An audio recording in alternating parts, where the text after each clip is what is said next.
大家好，我是小慧，欢迎您来到我的频道，也非常感谢您百忙之中收看我的视频。俗话说，日出而作，日落而息，包括一日三餐的时间，都是祖先在实践中留下来的生活规律，这是人类适应环境的原则。睡觉是养生的一大功能，就是用大量的健康细胞去取代原本的细胞。如果说把一天消亡100万个细胞，一个晚上只补回来50万个细胞，时间长了，身体的亏虚就会越来越厉害。晚上睡多久，直接决定你能活多久。近年来，因睡眠不足导致的死亡率越来越高。有相关的统计数字显示，每年中国大约有55万人因为熬夜死亡，其中90%的人都是因为睡眠不足导致的脑溢血、心肌梗塞而致死。其实，经常熬夜不足的人群，或者是睡眠时间过长的人群，长期以往对身体的健康也会遭到严重的破坏。英国南部萨里大学及美国西北大学联合研究的一项数据更是极具要害。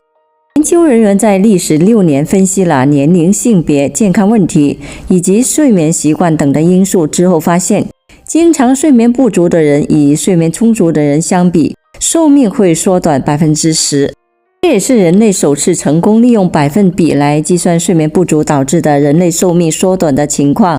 那么，睡眠不足会导致一些什么的危害呢？一、睡眠不足的危害。一、猝死可能性增大。研究证明，长期睡眠不足，身体长期的处于应激状态，不断分泌肾上腺素等激素，会造成血管收缩异常，增加普通人群心源性猝死和心脏病的患病风险。二、惹来糖尿病。对于有糖尿病家族史的人来说，睡眠不足往往会增加患糖尿病的几率。研究显示，与每天睡7到8个小时的人相比，睡眠不足5小时的人，患糖尿病的比例要高出2.5倍。长期睡眠质量不佳的人更容易得糖尿病。3、导致高血压。发表在医学杂志《高血压》上的一项研究证实，长期睡眠不足是高血压的一个重要致病因素。英国科学家对超过1万名成年人进行5年的追踪调查，发现经常只睡6小时或不到6小时的人，比睡足8小时休息好的人，患高血压的可能性要高出42%，而经常睡眠不超过5小时的人，患病的危险还要高出31%。4、患癌风险上升。去年诺贝尔生理学医学奖颁给了美国的3位科学家，因为他们发现了控制昼夜节律的分子机制。简单的说，科学家是在告诉您，人体内有生物钟，一旦你的生物钟乱了，就可能患上各种的慢性病，包括糖尿病、高血压，甚至癌症。有科学家曾经做了实验，让一组小鼠接受正常的光照，另一组小鼠给予更多的光照，相当于熬夜所造成的生物钟紊乱。最后发现，被打乱生物钟的小鼠肿瘤长得更快，并且肿瘤二变的程度更高。国际癌症研究机构早已认定，与朝9晚5的人相比，熬夜睡眠不足的人，晚期肿瘤风险增加24%，早期肿瘤风险增加49%。5、容易患上老年痴呆。发表在《自然神经学》期刊上的一项研究显示，睡眠不足会导致大脑斑块的形成，进而引发老年痴呆。研究人员发现，老年痴呆中出现的标志性的蛋白质的增加，与受较多干扰的深度睡眠模式有关。6、出现突发性的耳聋。经常熬夜、长期疲劳、睡眠不足，会阻碍内耳血液供应，一旦受到外界的刺激，气温骤变、病毒感染等，则容易导致突发性的耳聋。7、心脏病危险增大。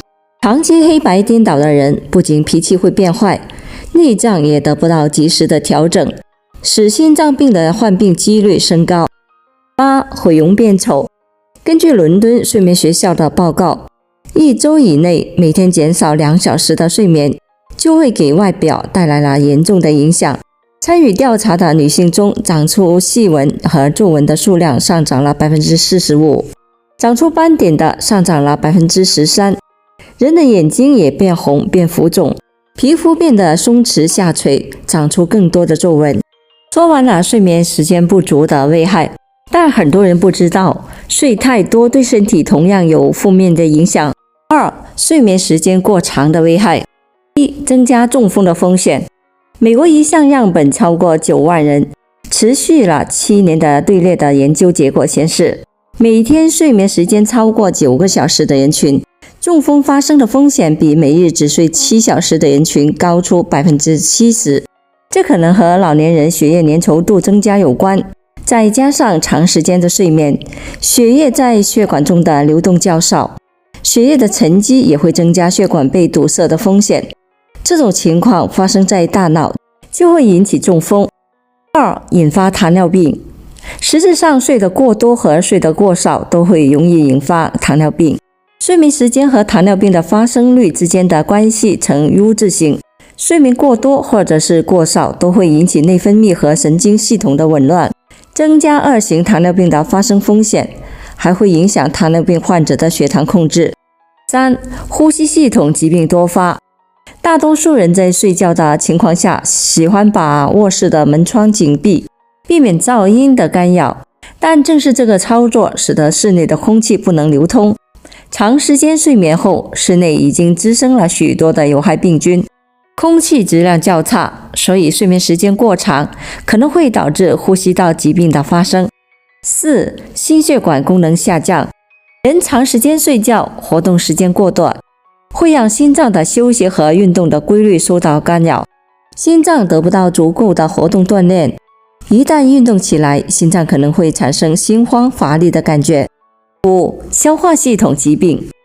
如果睡眠时间过长，必定会影响正常的进食。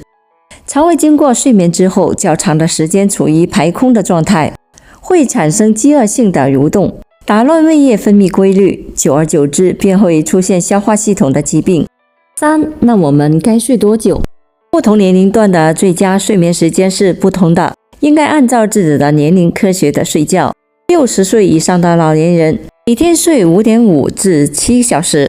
美国加州大学圣地亚哥药学院和美国癌症学会花了6年时间，对100万名人年龄介于30到102岁的研究对象进行了调查。研究发现，成年人睡眠时间在 6.5 至 7.4 小时之间，死亡率最低，而少于 4.5 小时或者是高于 9.4 小时，死亡率是明显增高。老人应在每晚的12点前睡觉，晚上睡觉的时间有7个小时，甚至 5.5 小时就够了。阿尔兹海默症协会公布的数据显示，每晚睡觉限制在7小时以内的老人，大脑衰老可推迟2年，而长期睡眠时间超过7小时，或者是睡眠不足，都会导致注意力变差，甚至会出现老年痴呆，增加早亡的风险。建议老人最常见的睡眠问题是多梦和失眠。多梦是由于老人脑功能的退化，失眠多因是体内褪黑素分泌减少所致。褪黑素是体内决定睡眠的重要因素之一。专家建议，晚间睡眠质量不好的老人，最好养成午休的习惯，时间不要超过1小时，否则大脑中枢神经会加深抑制，促使脑中血液量相对减少，体内代谢减慢，容易导致醒来后周身不舒服，甚至更困倦。其实睡眠时间多少是健康，并不是绝对的，每个人自身情况不同，应该根据自身的情况，让自己在第二天能感到精力充沛就好。而且睡眠时间的长短也不代表睡眠质量的好坏，最终决定健康的还是要看睡眠质量。朋友们，今天所分享的视频内容就到这里了。制作视频不易，朋友们，如果您觉得我分享的视频内容对您有所帮助的话，就请您给我点个赞吧。您的每个留言和点赞都是我进步最大的动力，也非常欢迎您到评论区分享您的生活经验。非常感谢您的支持和鼓励，我们下期见。